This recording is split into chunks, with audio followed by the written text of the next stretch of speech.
Okay, so magandang gabing muli mga kapatid, and as we are now studying our comprehensive Bible study, no, makikita natin po yung ating pong comprehensive study dito sa ating pong lesson regarding about the Bible Unpacked.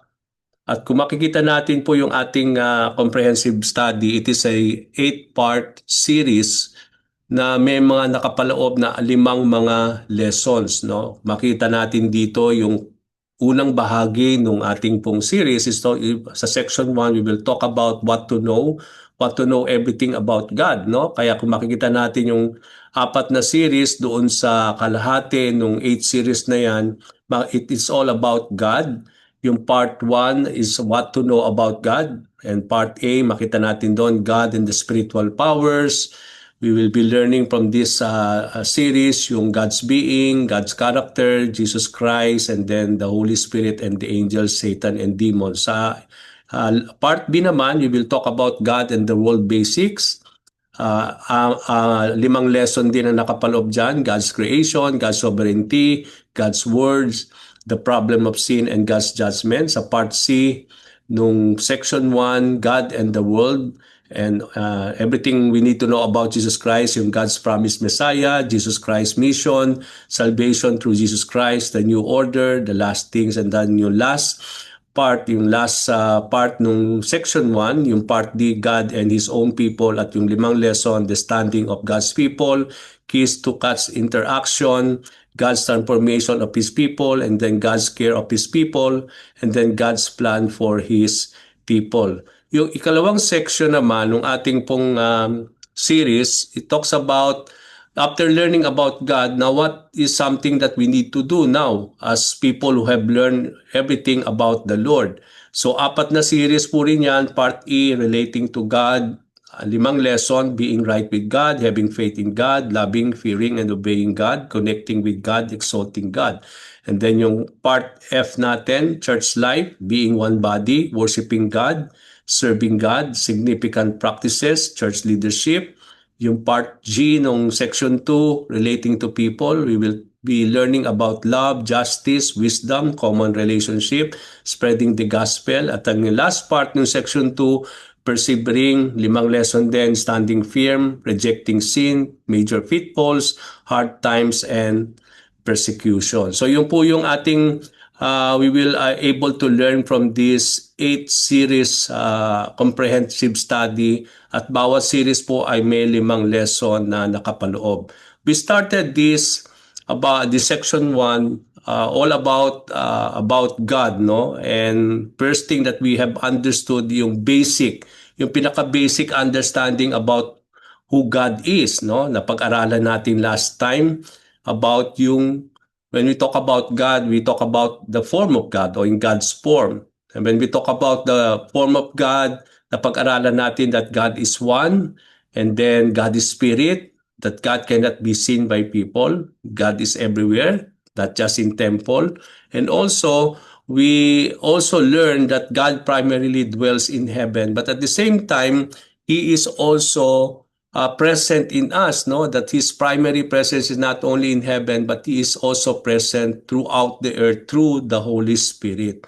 And because God is a spirit, He is everywhere, no? And even though we cannot see God, but then what is so good about what we have learned last time is because of the glory of the Lord, no? We talk about the glory of God.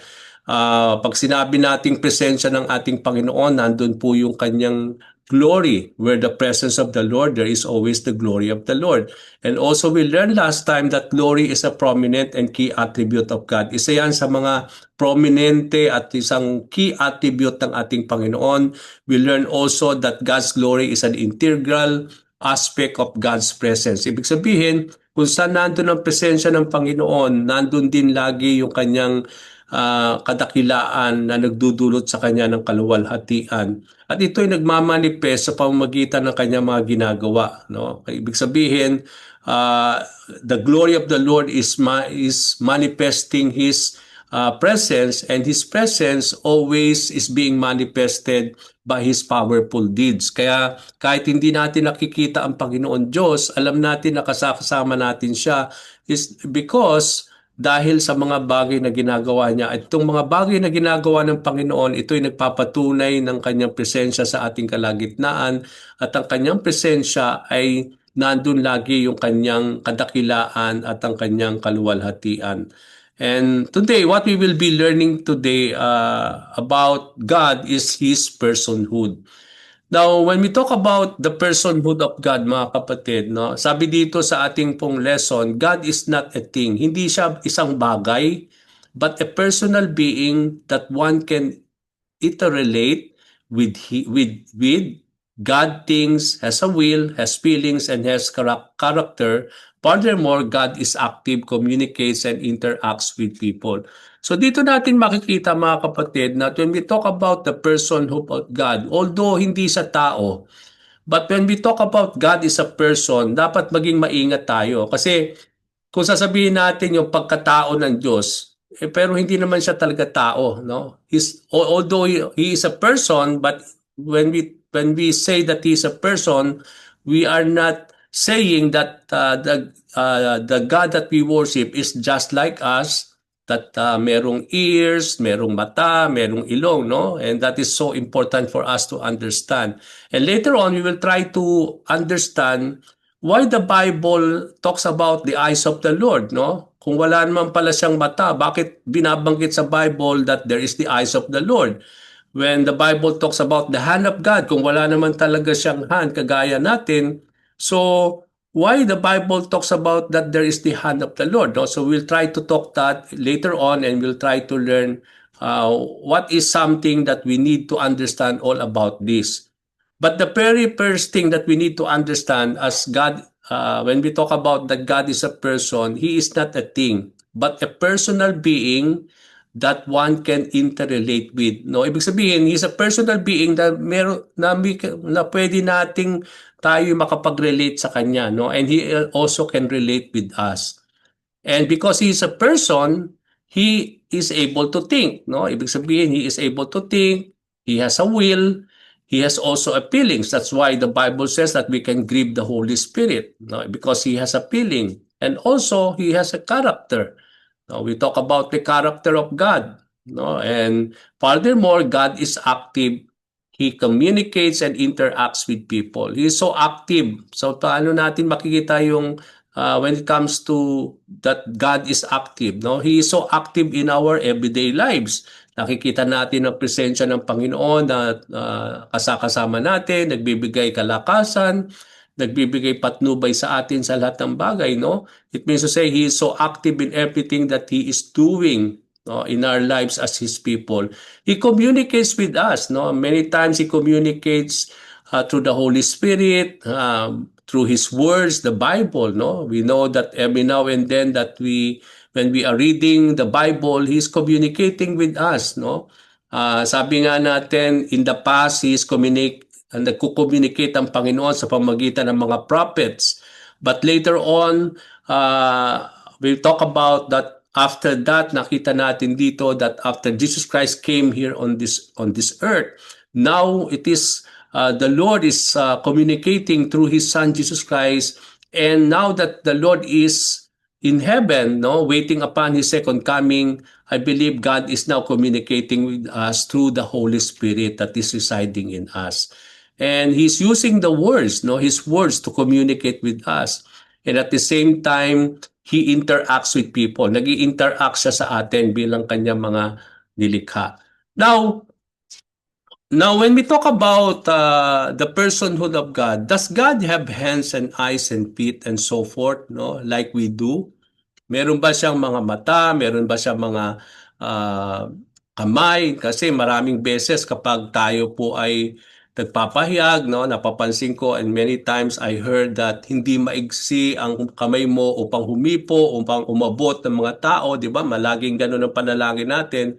But is this really true that there is this hand of the Lord, no? Na hindi ganun ay kaigsi ang kamay niya upang humipo. Meron ba talagang kamay siya, no? And many times when we say na the Bible says that the eyes of the Lord is upon us, no? But the reality, meron ba talagang mga mata ang Panginoon? No, kagaya ng atin, no? So Napaka-importante na maintindihan natin 'yon, 'no, mga kapatid, so that we are able to know everything about the Lord. Now, let me just say, mga kapatid, that in our lives, even though we were created unto the image and likeness of the Lord, isn't it? Sabi sa Bible that God created mankind unto His image and likeness. So kung titingnan natin yung ating image, no, meron tayong mga mata, meron tayong mga bibig, may ilong, no, yung ating katawan that forms our human body. Pero kung sinasabi ng salita ng Panginoon that we were made according to His image, so pwede nating sabihin na yung ating image is the image of God, no, na kung ano yung nakikita natin, yun din ang Panginoon Diyos na sinasamba natin because we were created unto the same image. Now, when the Bible says so, hindi po physical ang sinasabi doon ng Bible. That when the book of Genesis says that He created mankind into His image and likeness, hindi ibig sabihin noon na in the physical sense, no? Makikita natin dito na we need not to be embarrassed to us that God wants us to know that when it comes to the Bible, the main reason that God gave His words to us is so that we could know Him more, so that we can allow His truth to change our lives, no? And now, in when we talk about that God created us unto His image and likeness, ibig sabihin nun, hindi in the physical aspect no, na ibig sabihin nun na kaya meron tayong body, may different parts of the body, no, merong eyes, may ears, and everything. It doesn't mean na ganun din ang ating Panginoon Diyos, no? Yun ang ibig sabihin, hindi yun ang ibig sabihin ng Panginoon. Now, for us to fully understand this, God does not have hands or eyes or feet, no? God is a spiritual being. 'Di ba nung napag-aralan natin yung unang lesson natin, yung God's form, because He is a spirit, no? He has no body, no? And He has without form. Kaya nga yung form, yung napag-aralan natin God's form last time, we talk about that He is a spirit, no? And He has no body, and He is far greater than any physical being. So sometimes the Bible speaks about the hands of the Lord, no, yung that there is the eyes of the Lord, but when it does, it is using symbolical language. Mga symbolical language lang 'yon to convey some truth about the way God does, no? For example, when we talk about itong yung anthropomorphism, ano bang ibig sabihin nun? Yun yung ibig sabihin natin that the Bible is somehow making God in the same way like the form of men, no? Kaya nga parang for us to fully understand God, yung mga writers ng Bible, they use this kind of process. Nag-a-assign siya ng mga human characteristics sa kanilang mga sinusulat that talks about God so that we are able to fully comprehend and understand this God that we worship and praise, no? That's why when we talk about that there is the eyes of the Lord, hindi ibig sabihin na merong eyes talaga siya. Pero ang tinutukoy ng Bible, bakit nilagay yon, is because it means to say that he's that He is a God who always see things, no? But even though He can see things, it doesn't mean that He has eyes, no? Yung that there is nothing that is na hindi niya nakikita, no? He can see everything, and He is an all-knowing God, no? Ibig sabihin, walang reservation ng ating Panginoon. So when we talk about the hand of the Lord, it doesn't mean na meron siyang hand, no? But it means that God can really touch, that God can really somehow do things, no? It talks about the work of God, no? How the Lord can touch people, how the Lord can do things, no? Dahil sabi nga natin, yung ating mga kamay, ginagamit natin yung ating mga kamay in doing things, no? And the same thing with God, no? So, it is just symbolical things, bakit in-include yon sa Bible, no? But it doesn't mean it is in the physical sense na meron siyang kamay o meron siyang feet, no? Meron siyang mga mata na kagaya natin. Kaya nga kung mapapansin natin dito, no, sabi nga sa 2 Chronicles 16:9, "For the eyes of the Lord reigns throughout the earth to strengthen those whose heart are fully committed to Him."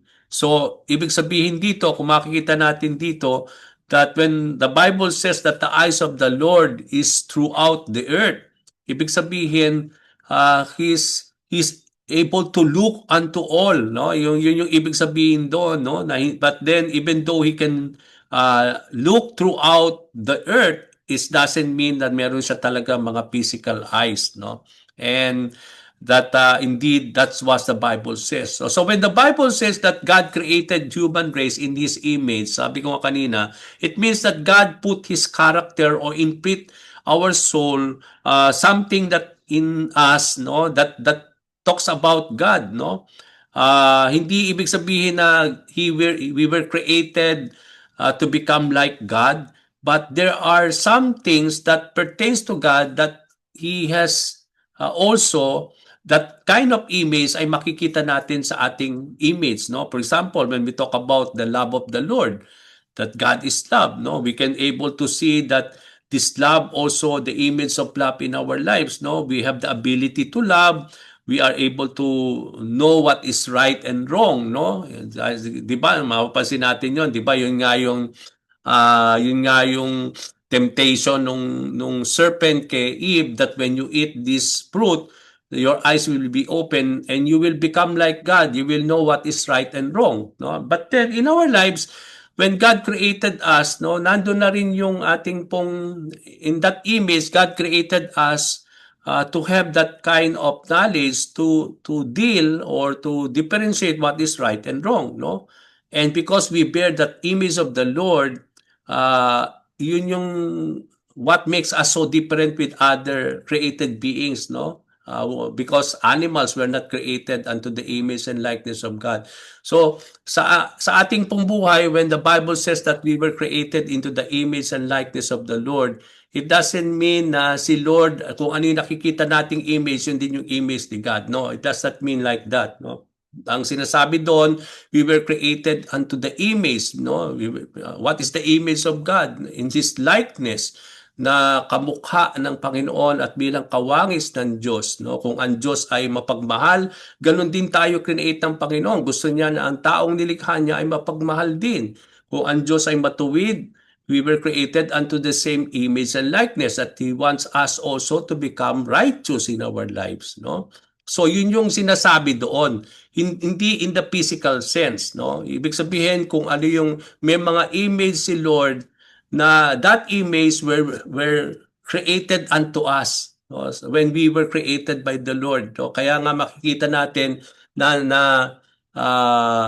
nandun yung tayo'y kawangis ng Panginoon, no? Kamukha ng Panginoon. But we know that there is something that did happen, no? Nung pumasok ang kasalanan dulot ng tao, although hindi nawala yung image and likeness na yon, nandun pa rin sa atin, but then parang nagkaroon na distort lang yung image na yon, and that is why God is redeeming mankind, and that is the essence why ibabalik ng Panginoon, no? I-redeem ng Panginoon yung kanyang creation, especially us as His people, so that at the coming of the Lord Jesus Christ, no, we will be redeemed and we will be na ibabalik tayo the way we were created by the Lord, no? Yung makikita na muli natin yung image and likeness of God in our lives as being created beings of the Lord. Okay, so when we talk about the personhood of God, no, unang-unang makikita natin from our lesson is that God has a mind.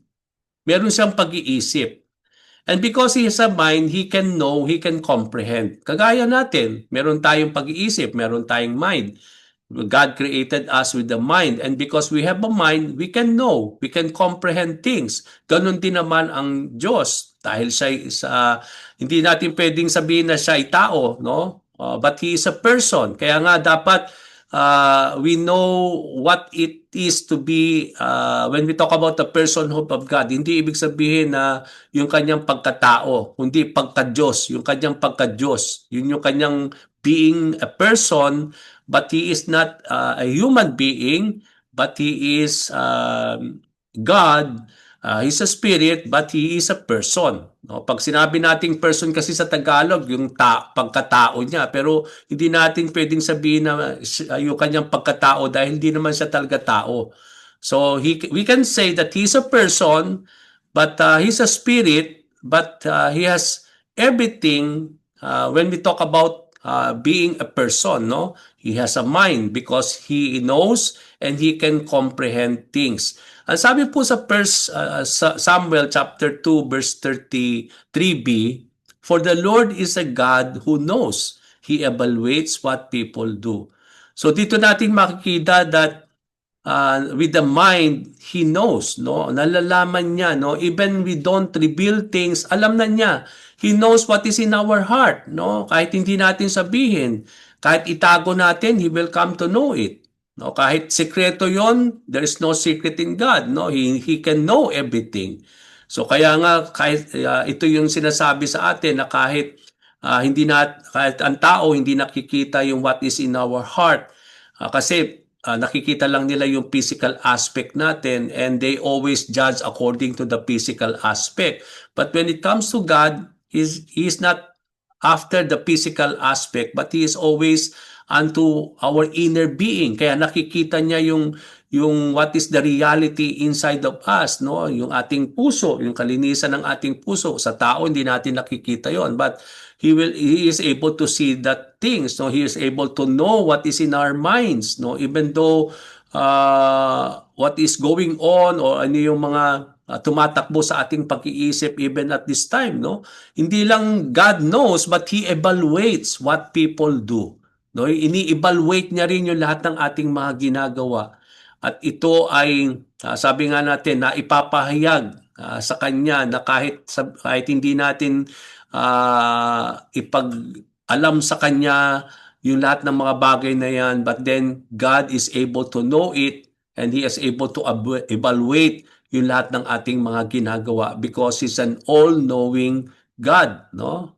Sabi nga natin, he is omnipotent, he is omniscient, no? Sabi nga natin, and also omnipresent. So dito natin makita that God has a mind. And because he has a mind, it means to say he's a person. Another thing that talks about that God has a mind is in 1 Chronicle 28 verse 9a. Dito si David, he's talking to his son Solomon. No? And remember, dito natin makikita that ang sabi niya sa kanyang anak na si Solomon, sabi niya, "And you, Solomon, my son, obey the God of your father and serve him with a submissive attitude and willing spirit. For the Lord examines all minds and understand every motive of one's thoughts." So nako-comprehend niya yung ating pag-iisip, no? He can examine all our minds, and because he can examine our minds, he is able to understand every motive ng ating mga pag-iisip. Kung ano yung motibo ng ating pag-iisip, nalalaman yun ng Panginoon, no? At hindi ito sabi nga natin, hindi ito magiging lingid sa kanyang kaalaman. Dahil he has a mind, he can know, he can comprehend things. Kaya nga sabi niya sa kanyang anak na Solomon, obey God of your father. Hindi lamang sinabihan niya si Solomon na sumunod sa mga alituntunin ng Diyos, kundi paglingkuran siya with a submissive attitude and willing spirit. Bakit? Ba't kailangan mag-obey si Solomon? Bakit kailangan siya yung maglingkod? Kasi sabi dito, for the Lord examine. No? He can examine even yung lahat ng mga bagay na ginagawa natin. No? I believe that yung bottom line here is that he is able to obey the Lord with all heart. It is one way to obey the Lord, but parang napipilitan ka, no? And also it is one way to be to have that kind of submissive attitude, but you are not having that kind of willing spirit, no, in doing that, no. It means to say, nababatid pa rin ni Lord, no, even though you are able to obey God, but in reality, even though nag-obey tayo, pero parang hindi rin katanggap-tanggap kay Lord yung pag-obey natin kasi nakikita niya yung sincerity nung pag-obey natin sa Kanya. No, yung para sa ating parang nag-obey na tayo pero kay Lord parang hindi pa rin because he can really examine our motives, no, yung ating mga minds, no, he even examine our minds and even the motives of our thoughts in doing things, no. Kaya hindi nga natin madadaya si Lord, no, hindi natin talaga siya malilin lang, no, when it comes to our actions because He knows every actions. Nako-comprehend niya yung ating mga ginagawa, no? Nai-evaluate niya yon kung ito ba'y katanggap-tanggap sa atin. Sometimes, ang tingin natin katanggap-tanggap na yung kay Lord kasi yun yung ating pananaw. But remember, our thoughts is not the thoughts of God, no? His thoughts is higher than our thoughts. His ways is higher than our ways. So hindi natin pwedeng sabihin dahil yun ay yun yung ating pananaw ay yun na rin ang pananaw ng Diyos. No. Because He can see beyond all of these things. He can really examine our minds. No. He can really comprehend things. No. At nare-reveal yung right motive kung bakit natin ginagawa yon. Sa atin parang ginagawa natin yon even though yung parang napipilitan lang tayo. But that akala natin hindi nakikita yun ni Lord, no? But then He can see that because He is an all-knowing God, because He has a mind that can know, that can comprehend things. So that proves itself that He is a person. Now, another thing, talk about the personhood of the Lord is that not only God has a mind, but God has a will. Katulad natin, binigyan din tayo ng will ni Lord. Remember, when God created mankind. Hindi tayo parang ginawa na parang sunod-sunuran lang. Binigyan niya tayo ng will to decide. Yun yung tinatawag nating kalooban, no? Yung ating will. Kaya nga sometimes yung will na yan, yun yung nagiging problema that we have to submit our will to the will of the Lord. Kasi kung hindi natin isasabit yung will natin sa will ni God, then we will not able to do that will of the Lord, kung ano yung kalooban ng Panginoon. Kasi madalas, laging yung kalooban mo lang ang gustong gawin mo sa sarili mo, pero hindi yung kalooban ng Diyos. Kaya dapat nating ipasakop yung ating kalooban sa kalooban ng Panginoon. Kaya that itself proves that God also has a will. In Ephesians 1 verse 11, Paul, when he was talking to the believers, ito ang sinulat niya. In the Messiah, we were also chosen when we were predestined according to the purpose of the one who does everything according to the intention of His will.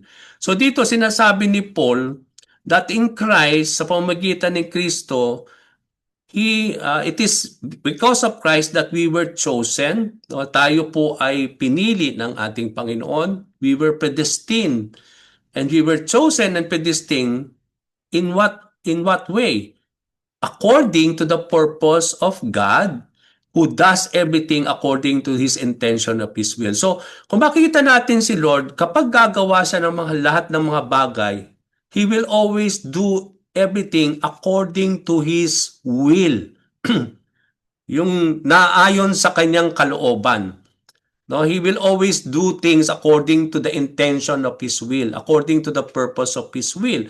At doon, ganun gumaganap ang ating Panginoon Diyos. No? Kaya nga, nung pinili daw tayo, nung tayo pinidisting ng ating Panginoon Diyos, ito ay ginawa ng Panginoon sa pamamagitan ng kanyang kalooban, o the purpose of the Lord, and it is according to the intention of His will. So, ibig sabihin, lahat ng ginagawa ng Diyos ay ayon sa kanyang kalooban.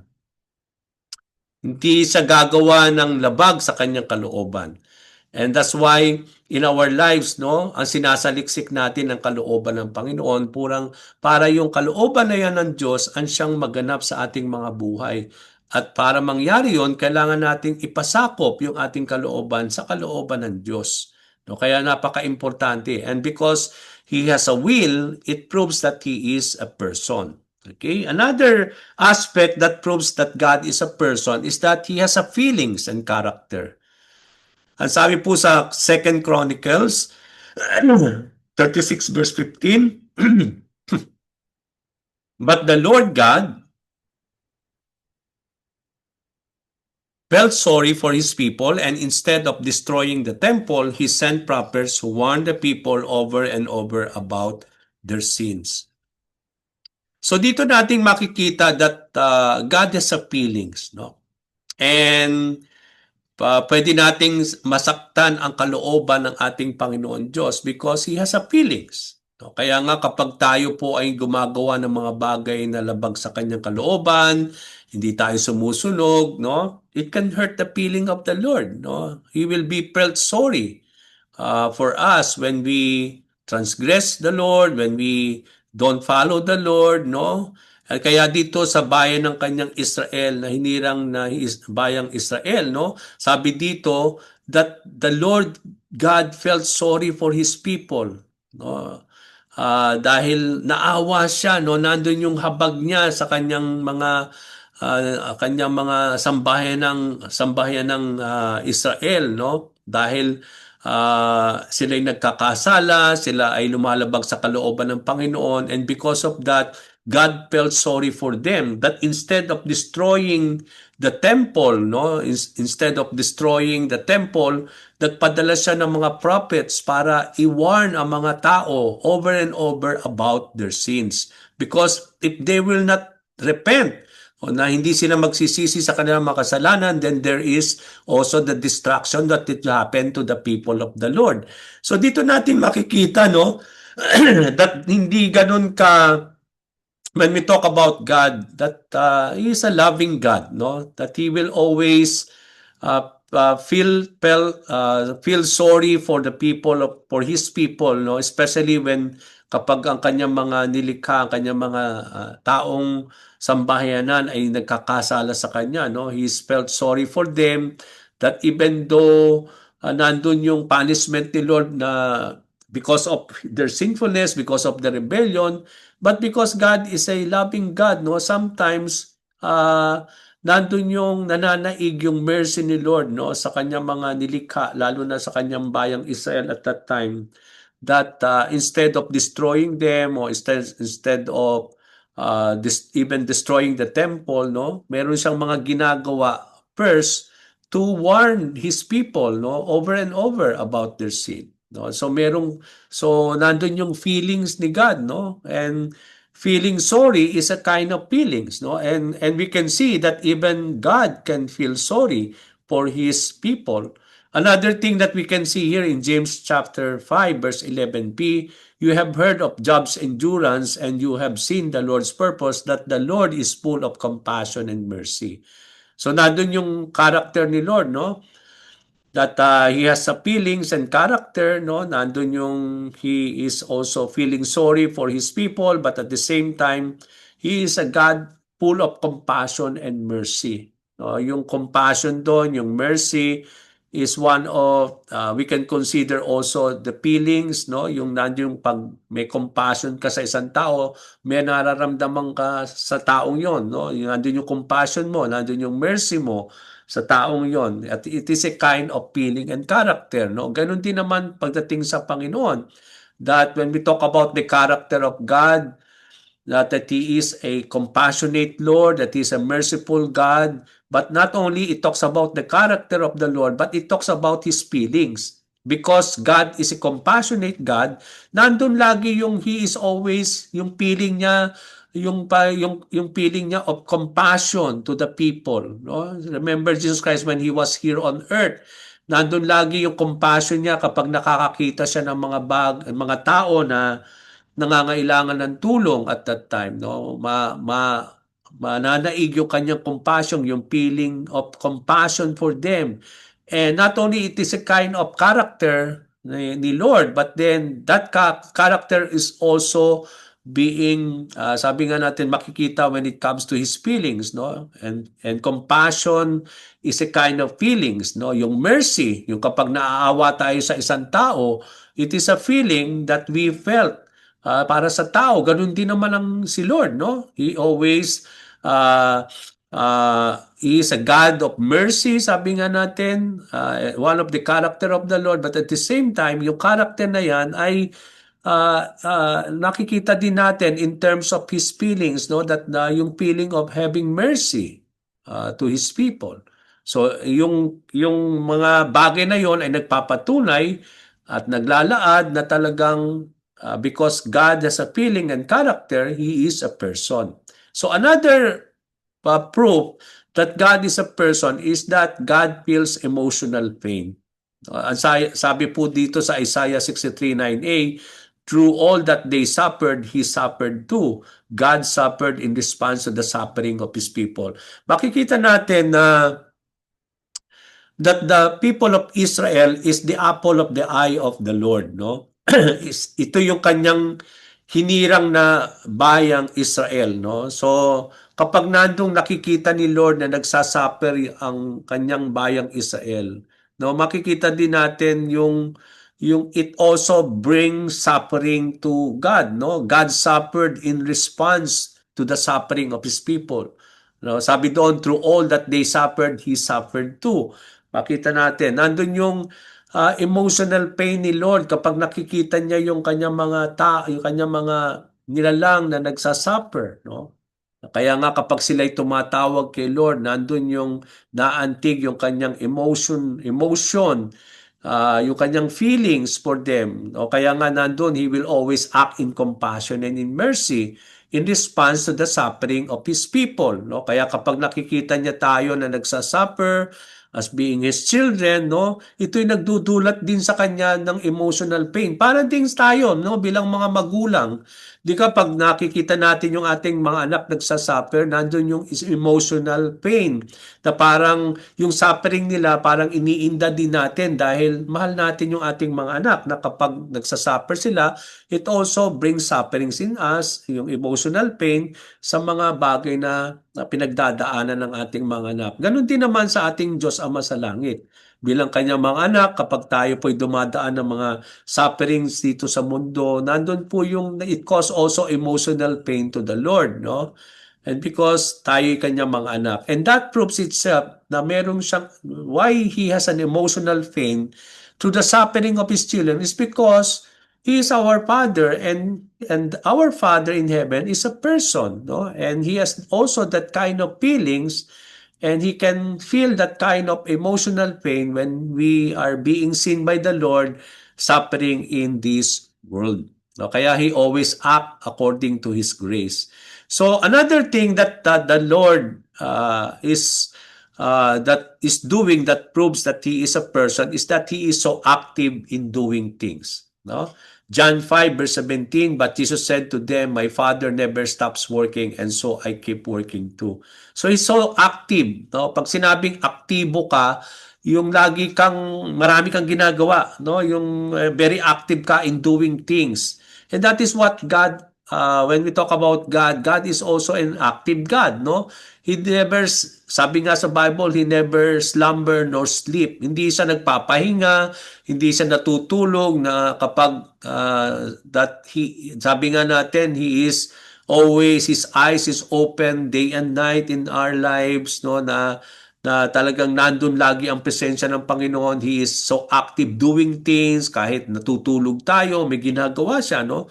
He never sleep nor slumber. Hindi siya nagpapahinga na kapag nagpapahinga siya ay o kailangan niyang matulog na because na nagpapahinga siya at matutulog, hindi siya gagawa ng mga bagay, no? But that is not true when it comes to the Lord, no? He is an active God and He is always doing things, no? Sabi natin, He never stops working, especially in doing things to redeem mankind, to transform their lives, no? Yung mga bagay na kanyang ginagawa to change and to mold our hearts, no? Nandun lagi yung kanyang pagkilos, yung kanyang paggawa sa buhay natin, and that proves itself that He is an active God, no? He is so active in doing things. Remember last time we talked about the glory of the Lord, at yung glory na yon ay nakikita natin sa mga bagay na kanyang ginagawa. Kaya kapag nakikita natin yung mga ginagawa ng Panginoon sa buhay natin, at kapag kitang-kita natin na natapagtagumpayan natin yung mga bagay na ating pinagdadaanan, no? Sinasabi natin na ang presensya ng Diyos ay nasa atin, na kasama natin siya, at nandun na very active siya, na kumikilos sa ating mga buhay, because he is not stopping in doing things, no, which pertains to our lives. Na He is so very active in our everyday lives. Even though na sabi nga natin na may mga sandali na parang hindi tayo nagre-rely kay Lord, no? But then it doesn't stop God in doing things for us, no? Even though we will be unfaithful, He will always be faithful.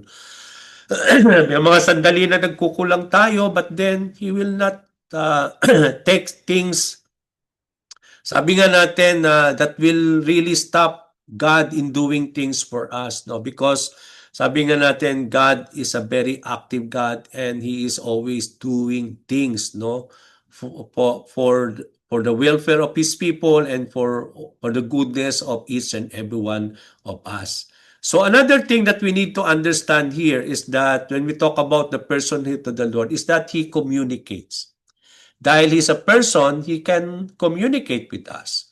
Ang sabi po sa Philippians 3:15, sabi doon, Paul, when he was talking to the Philippian believers, all of us who are mature should think in this same way. And if in any of you think differently, God will make it clear to you. It means to say in our lives, kaya ng Diyos na itama, or sabi nga natin that He can speak unto us, so that we may able to make things so clearly in us. So God can make it so clear to us because He can communicate it to us.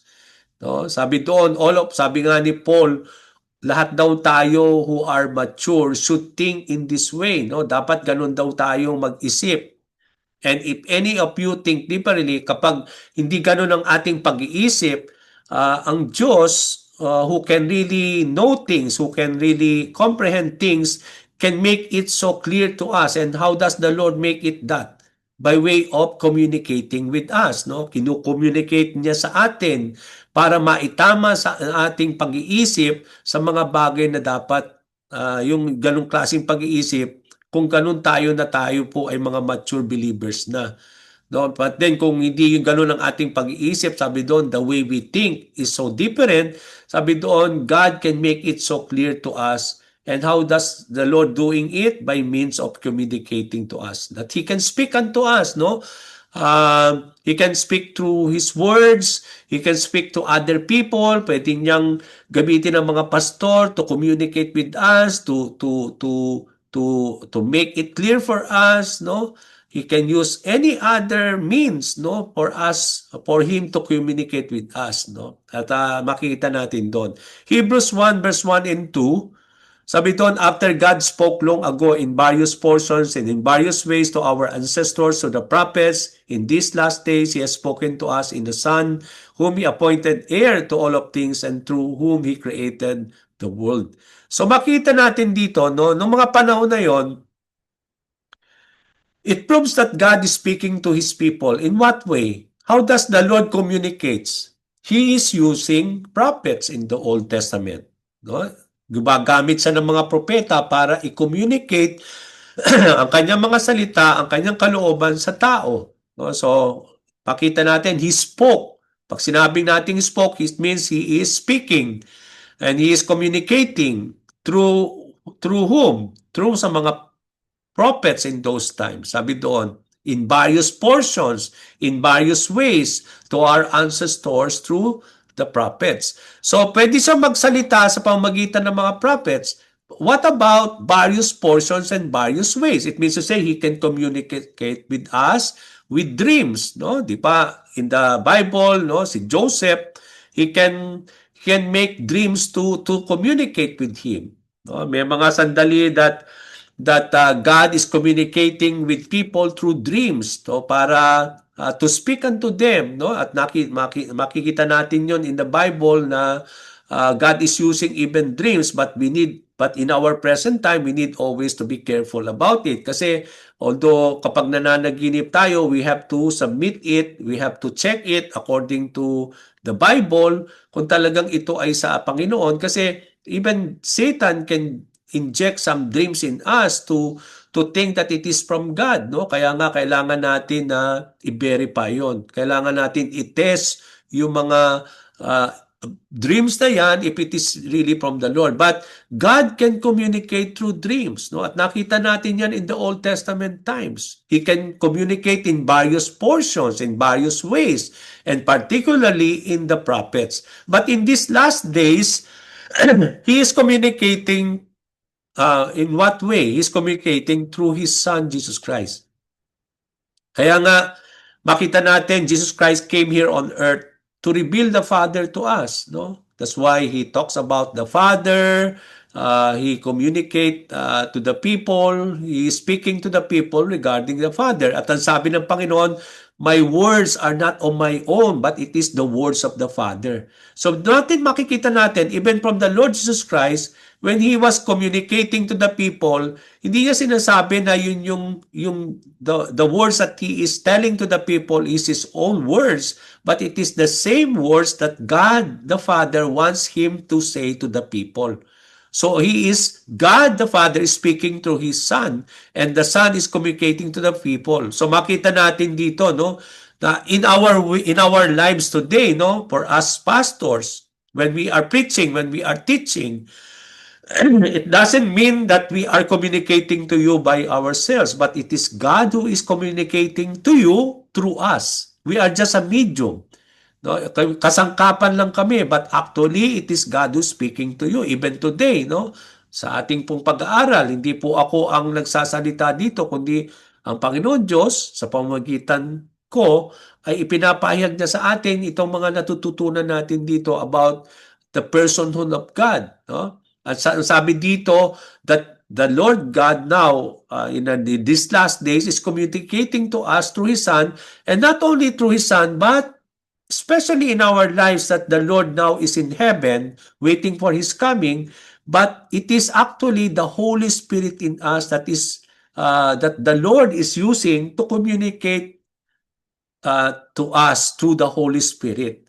No, kaya nga makikita natin dito yung the Holy Spirit is the one who is communicating to us, no? Nandun yung prompting, yung leading, yung mga guidance of the Holy Spirit in us, because it is actually God is using His Spirit or the Holy Spirit to communicate things in us, no? Not only that, God can communicate through His words, the Bible, no, na ginagamit ng Diyos ang Biblia, which is His words, to communicate with us. Kaya madalas sinasabi natin kapag nagbabasa tayo ng Bible, sinasabi natin that God is speaking to me through His words, no? Na talagang buhay na buhay ang kanyang mga salita, kasi God is using His words to communicate with us, not only with the Holy Spirit, not only through His Son. And then another thing that we can see here, and people can communicate with God because God can communicate with us. Ang response natin is that we also are called by the Lord to communicate with Him.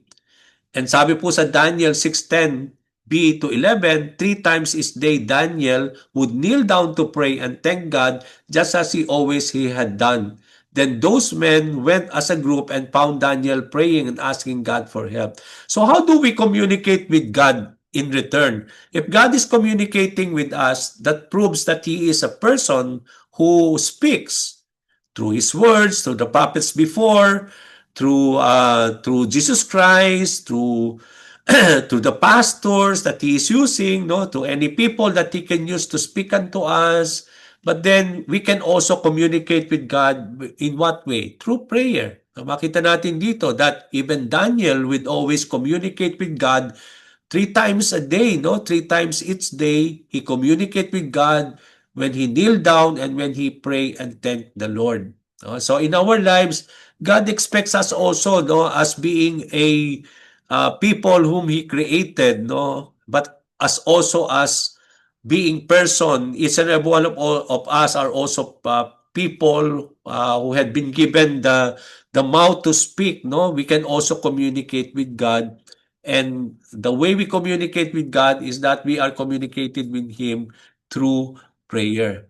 Then, and the last thing, no, as we end, that God interacts with people responding to their requests and needs. Na kapag tayo nananalangin kay Lord, no, nagre-request sa Kanya na ipinapahayag natin yung ating mga pangailangan sa Kanya, makikita natin nag-i-interact si Lord sa atin.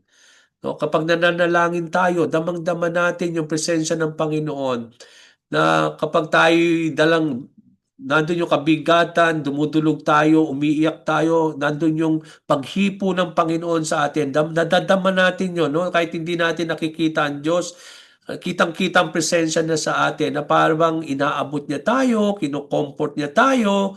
No? It's because it is a way of interacting to us that proves that He is also a person who can interact with us, no? When we respond to Him with our requests and with our needs. In James chapter 4 verse 8, sabi doon, and also in verse 10, draw near to God and He will draw near to you. Cleanse your hands, you sinners, and make your hearts pure, you double-minded. Humble yourselves before the Lord and He will exalt you. So nag-i-interact siya. Kapag pag tayo nagdo-draw kay Lord, nagdo-draw near din siya sa atin. Di ba kitang-kita natin yon na kapag dumudulog tayo sa Panginoon, when we are so down, with full of problems, with trials and difficulties in our lives, when we kneel down and call upon the Lord, no, nandun yung presensya. Because that is the promise of the Lord, that when we draw near to the Lord, God will interact with us by drawing near to us. No, at sabi din, when we humble ourselves before God, He will exalt you. So, He will interact with us by means of exalting us. Ini-exalt niya tayo when we know how to humble before the Lord. So, nakita natin, nag-i-interact siya sa atin, sa ating mga request, sa mga bagay na ating ginagawa. At ito'y nagpapatunay that He is a person. Psalm 91 verse 15 as our last verse, and then we pray. Sabi dito, when He calls out to me, I will answer Him. I will be with Him when He is in trouble. I will rescue Him and bring Him honor. So makita natin dito, God is speaking, no? To the people who are so devoted to the Lord. Kapag devoted tayo sa Panginoon Diyos, God will always so also devoted in our lives to interact with us, no? At sabi dito, kapag tayo daw ay magko-call out kay Lord, He will answer us. So may interaction, no? Yung para bang sa isang classroom, di ba? Pag nagtuturo yung teacher, tapos pag nag-ask siya ng question sa mga estudyante na, ay ni-expect ng teacher mag-i-interact yung mga estudyante by way of what? By answering the question. So may mga interaction.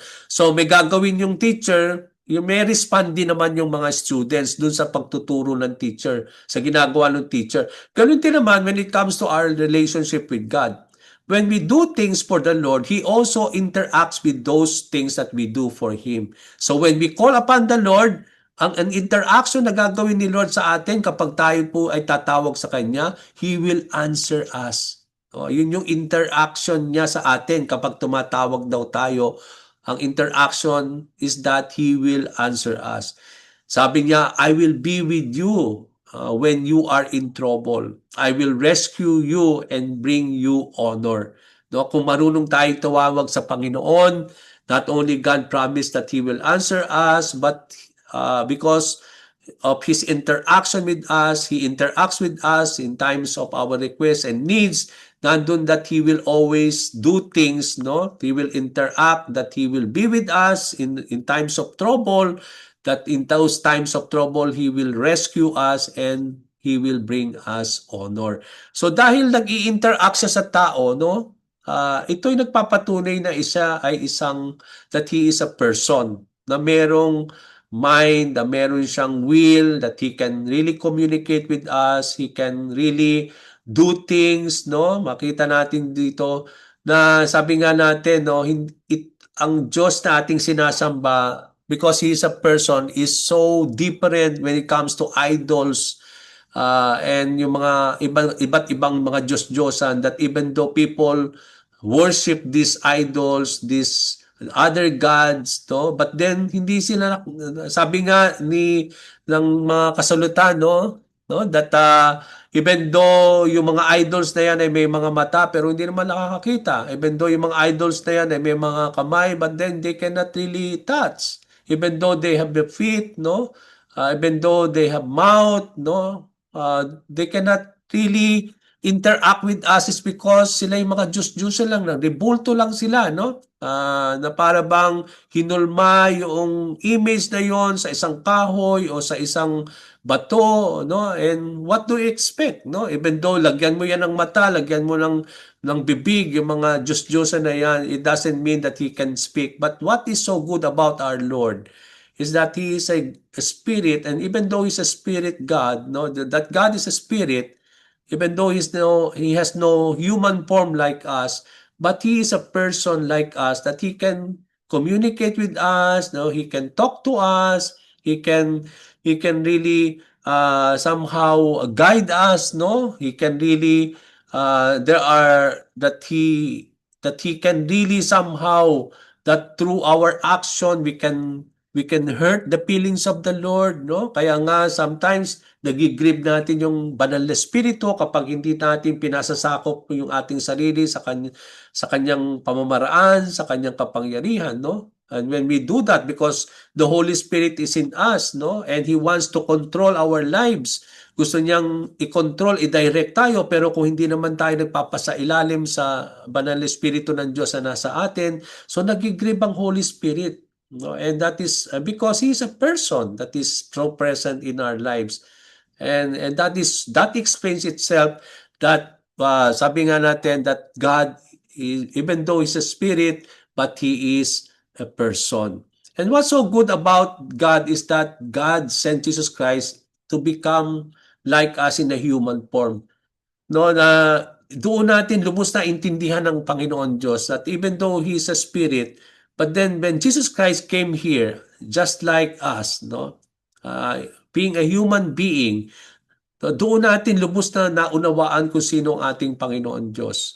Doon natin na lubos na unawaan at nalaman patungkol sa ating Diyos Ama sa langit, no, sa pamamagitan ng mga ginagawa ni Lord, no, because Jesus and the Father are one, no? They are one in everything, sa mga pagtuturo, sa mga bagay, no, na patungkol sa kanilang pagka-Diyos. Sabi nga natin, they are of the same power, they are the same of glory, no? So doon natin makikita 'yon.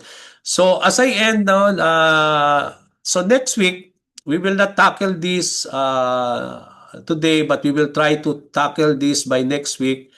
At sagutan po natin itong mga question na ito with our answer, no, to as what we have learned from our what we have learned tonight, no, uh, through this study regarding about the personhood of our Lord. So let me just stop now the recording first.